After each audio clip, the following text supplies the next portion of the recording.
Saludos cordiales, sean bienvenidos y reciban un cordial saludo de parte de la Universidad Técnica del Norte. En esta ocasión, en la tercera unidad 3, vamos a tratar el tema de principios de igualdad. Para ello, solicito silenciar sus micrófonos y cualquier pregunta e inquietud hacerlo a través del foro Dudas e Inquietudes. La agenda a tratar se enfoca a la igualdad de los instrumentos jurídicos internacionales, la igualdad como principio, el principio de igualdad expresado en el sufragio universal, el principio de igualdad en otros ámbitos y la función de transparencia y control social.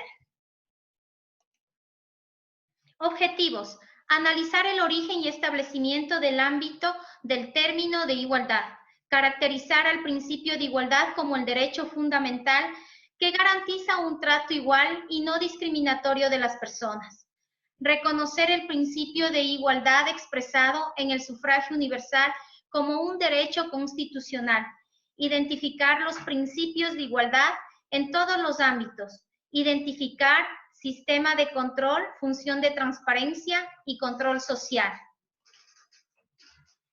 El primer tema que abordaremos es la igualdad de los instrumentos jurídicos internacionales.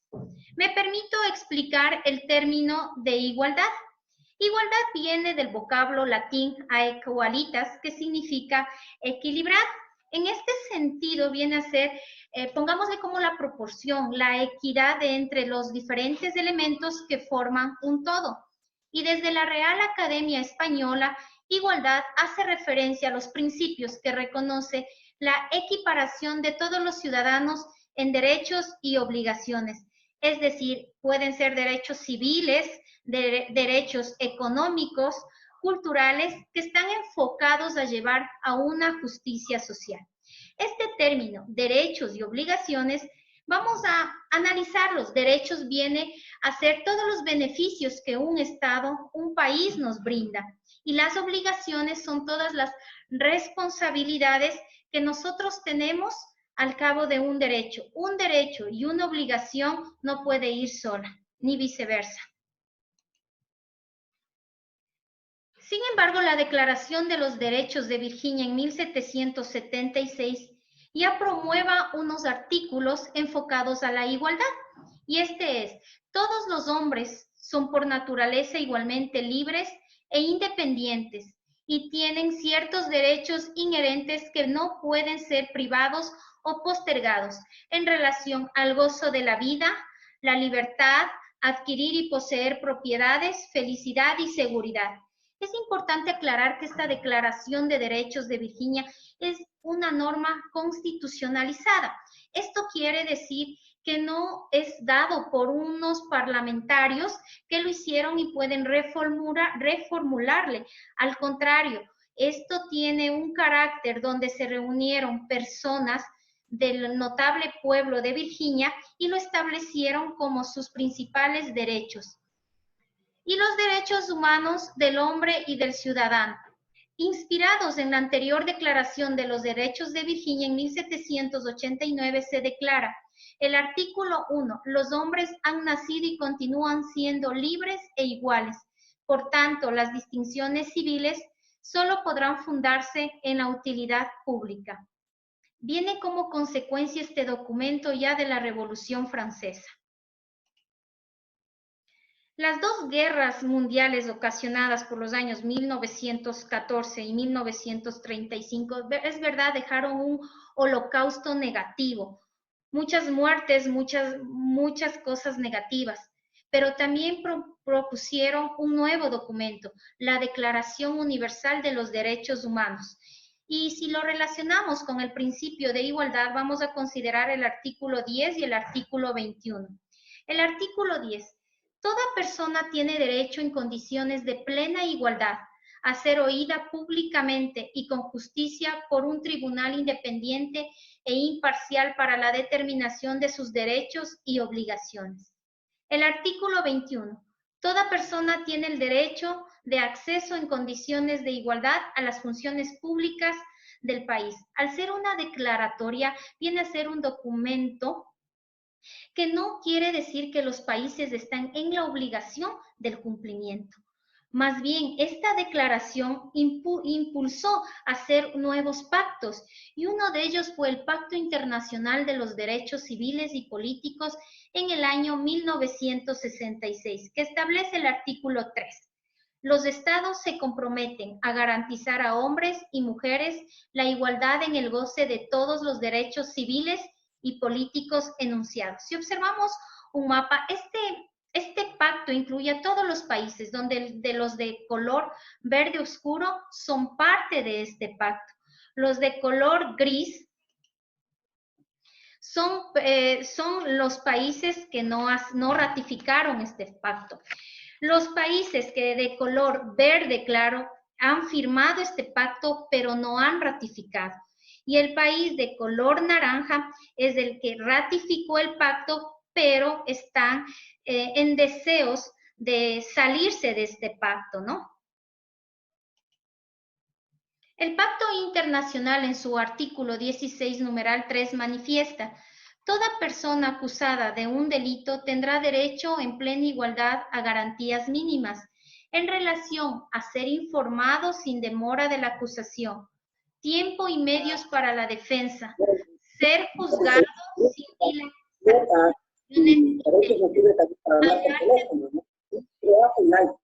y defenderse personalmente o ser asistido por un defensor.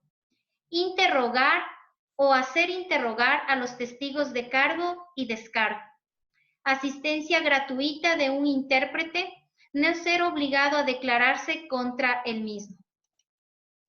El Pacto Internacional de los Derechos Civiles y Políticos en relación al matrimonio asegura la igualdad de derechos y responsabilidades de ambos esposos durante el matrimonio. En caso de disolución, siempre habrá disposiciones que aseguren la condición física, salud emocional de los menores. Artículo 25, literal D.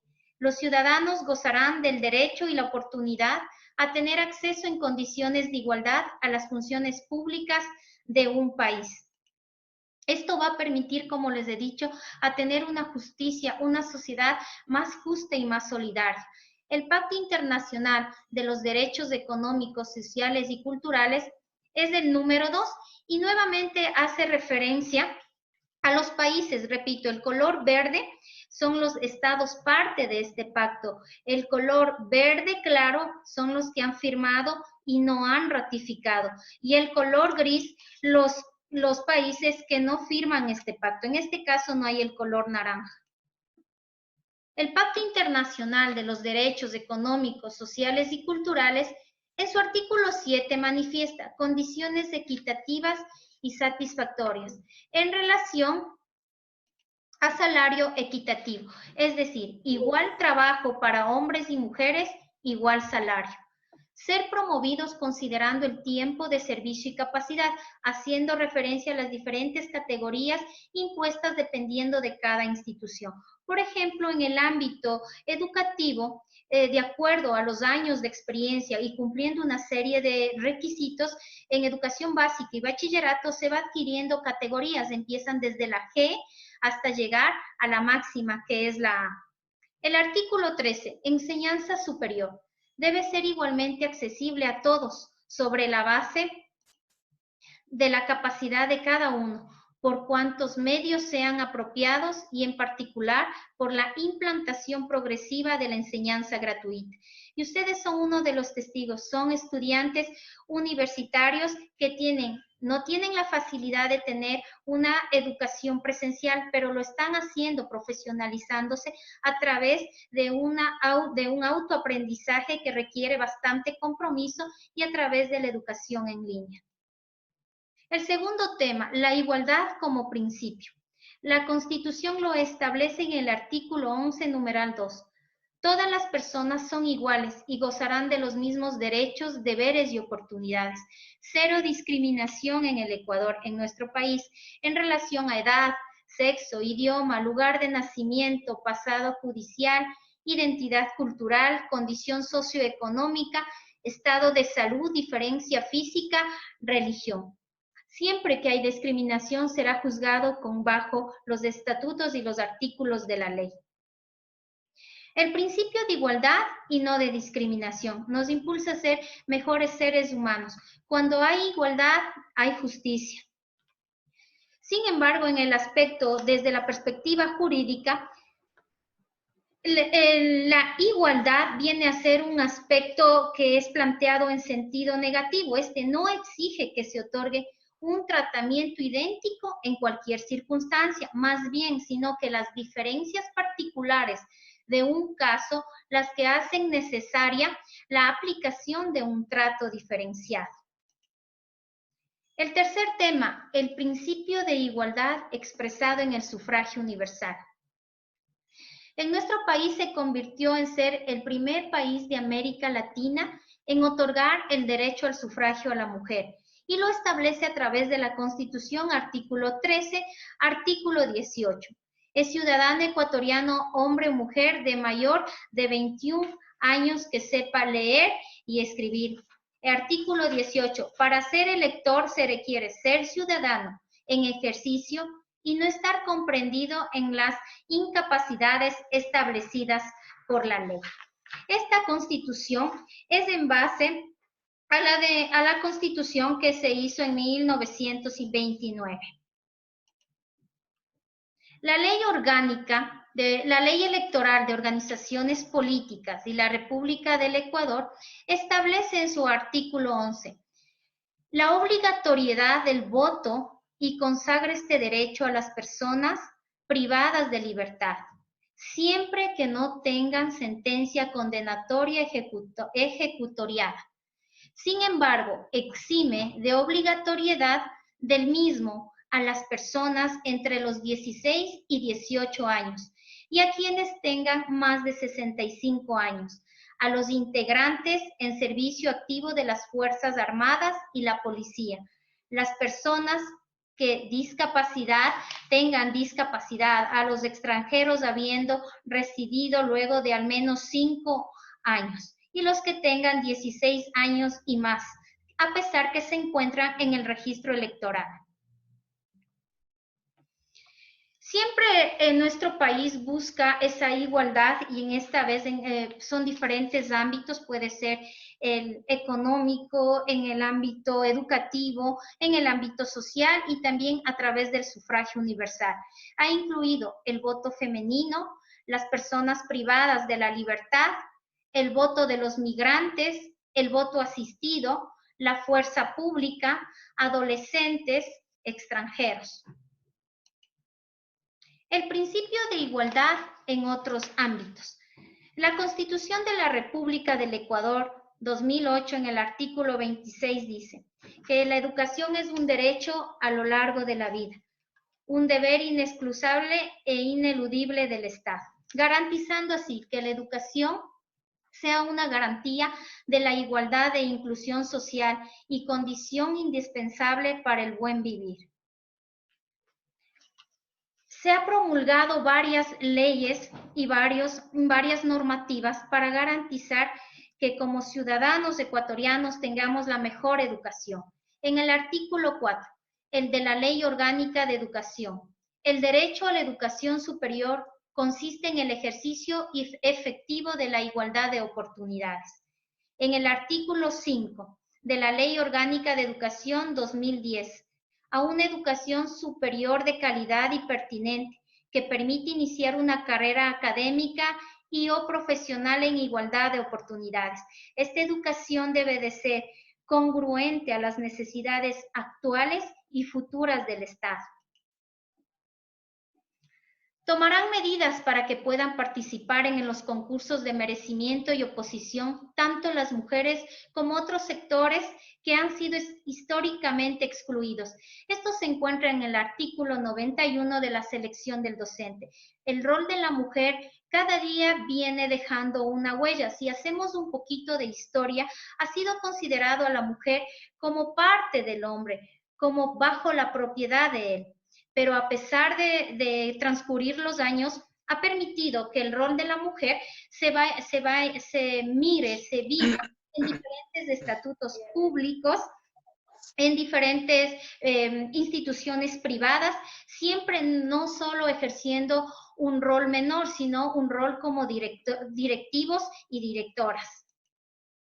En la Constitución de la República del Ecuador, el artículo 19, 2008, manifiesta: en relación a los contenidos de programación de los medios de comunicación, establece una prohibición expresa en relación cualquier tipo de intolerancia política o religiosa.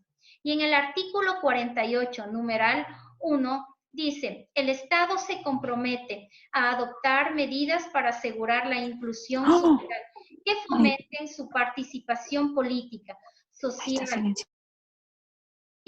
y económica. Al trabajo igual corresponde igual remuneración, sin discriminación. En esta razón de nacimiento, de edad, sexo, etnia, color, origen social, idioma, religión, filiación política, posición económica, orientación sexual, estado de salud, discapacidad o diferencia de cualquier otra índole, más la especialización y práctica en la ejecución del trabajo, se tendrán en cuenta para los efectos de la remuneración. Lo manifiesta en el Código de Trabajo 2011. El sistema de control, función de transparencia y control social. Muchas veces existe crisis, pero las crisis tienen su consecuencia y eso se ve reflejado en la misma acción del ciudadano como sociedad. Algunas personas pierden el norte de los intereses que deben defender en atención al mandato que les ha sido conferido por el pueblo, dando de esta forma prioridad a sus intereses personales. Me refiero, cuando nosotros estamos en un proceso electoral, muchas veces el voto que lo vamos a realizar no le tomamos como un accionar responsable, más bien lo tomamos simplemente con el hecho de cumplir y que nos den el certificado para realizar las diferentes gestiones. Más bien debe de ser una actitud de reflexión que nos invite a llevar, a encaminar a los mejores ciudadanos a que nos representen en los diferentes espacios. Las graves crisis económicas también va reflejado con las sociedades, con el accionar de cada uno. La Ley Orgánica de Función de Transparencia y Control Social 2013, en el artículo 3, está regida por los principios de independencia, transparencia, control social, rendición de cuentas, participación ciudadana, equidad, responsabilidad y por el principio de coordinación y cooperación institucional. Aquí el verdadero fiscalizador de la rendición de cuentas de cada una de las instituciones es el pueblo. Muchísimas gracias por su tiempo y recordarle los lineamientos generales. Cartelera en línea como comunicación oficial, la cafetería virtual como área social y cualquier duda e inquietud a través del foro, que oportunamente serán respondidos. Muchísimas gracias.